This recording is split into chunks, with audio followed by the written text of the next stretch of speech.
Hello friend, જય શ્રી કૃષ્ણ. મારી ચેનલમાં તમારું સ્વાગત છે. આજે આપણે બનાવશું પંજાબી સ્ટાઇલમાં ગુંદાનું શાક. તો ચાલો બનાવીએ. સૌપ્રથમ આપણે 250 ગ્રામ જેટલા ગુંદા લઈ લીધા હતા. પછી એને ધોઈ નાખ્યા હતા અને એમાંથી આપણે પછી બી કાઢી નાખ્યા હતા.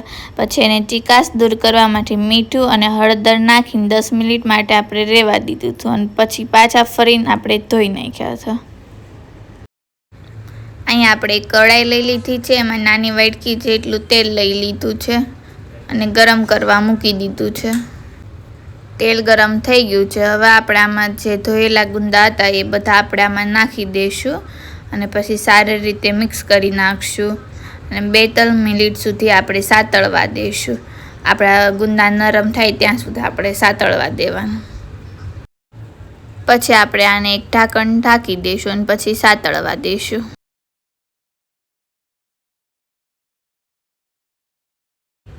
2-3 મિનિટ થઈ ગઈ છે. હવે આપણે ઢાંકણ ખોલીને જોઈશું તો જોઈ શકો છો આપણા ગુંદા સારી રીતે સતળાઈ ગયા છે.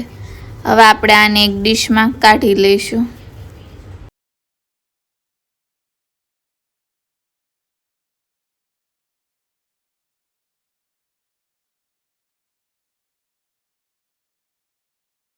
ગુંદાને ડીશમાં કાઢી લીધા પછી ગ્રેવી બનાવવા માટે એક લાલ મરચું, આદુ, મરચાં, લસણની પેસ્ટ, કસ્તુરી મેથી અને બારીક સમાયેલી ડુંગળી અને પછી ટમેટાની પ્યુરી લઈ લીધી છે. હવે આપણે ગુંદા સાતળ્યા હતા એ જ તેલ રાખ્યું છે, એને આપણે પાછું ગરમ કરવા મૂકી દીધું છે.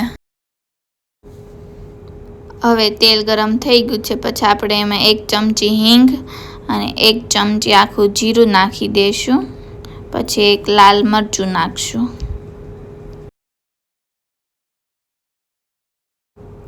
જીરું ફૂટી ગયા પછી આપણે એમાં બારીક સમાયેલી ડુંગળી નાખી દઈશું.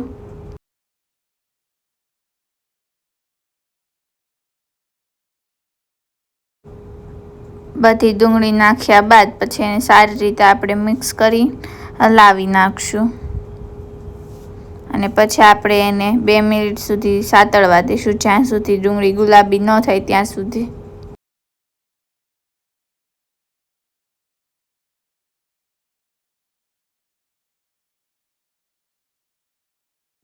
હવે 3 મિનિટ થઈ ગઈ છે. ત્યાં સુધી આપણે ડુંગળીને સાતળવા દીધી હતી.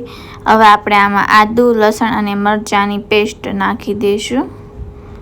પછી આપણે એને હલાવી નાખશું અને 1 મિનિટ માટે આપણે આને સાતળવા દઈશું, જેથી કચાશ દૂર થઈ જાય.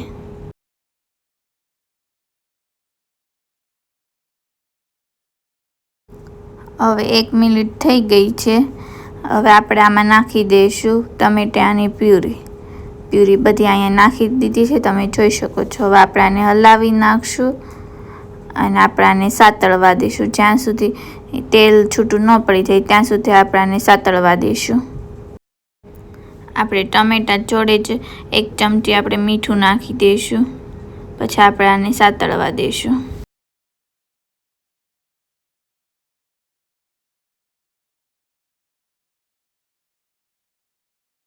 બે મિનિટ થઈ ગઈ છે અને તમે જોઈ શકો છો તેલ છૂટું પડી ગયું છે.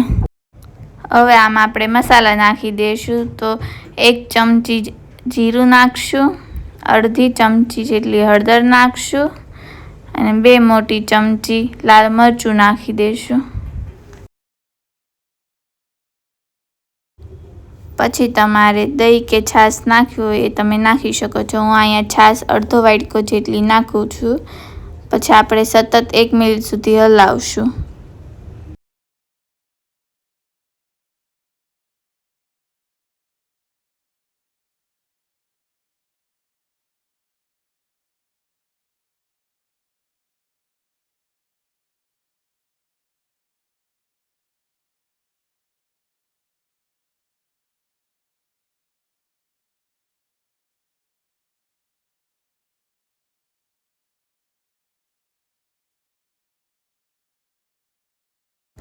તમે જોઈ શકો છો અહીં આપણું તેલ છૂટું પડી ગયું છે. હવે આપણે પહેલાં સાતળેલા ગુંદા આમાં નાખી દઈશું અને પછી સારી રીતે મિક્સ કરી લઈશું.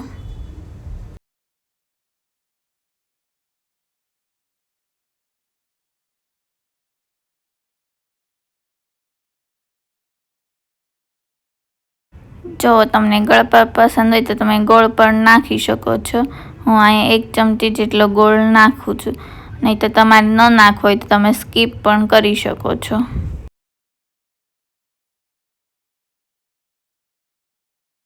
પછી અડધા વાટકા જેટલું આપણે પાણી નાખી દઈશું અને સારી રીતે મિક્સ કરી નાખશું.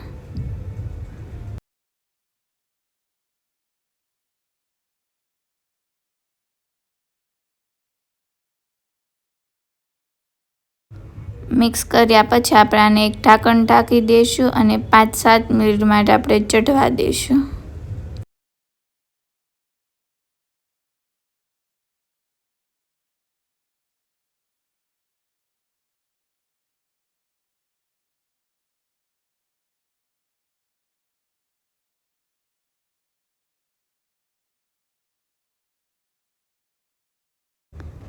પાંચ 7 મિનિટ થઈ ગઈ છે. હવે આપણે ઢાંકણ ખોલીને જોઈશું તો તમે જોઈ શકો છો આપણું શાક રેડી થઈ ગયું છે. હવે આપણે આમાં ઉપરથી કસ્તુરી મેથી અને થોડા લીલા ધાણા નાખી દઈશું અને પછી મિક્સ કરી નાખશું. તો જોઈ શકો છો આપણું શાક રેડી થઈ ગયું છે.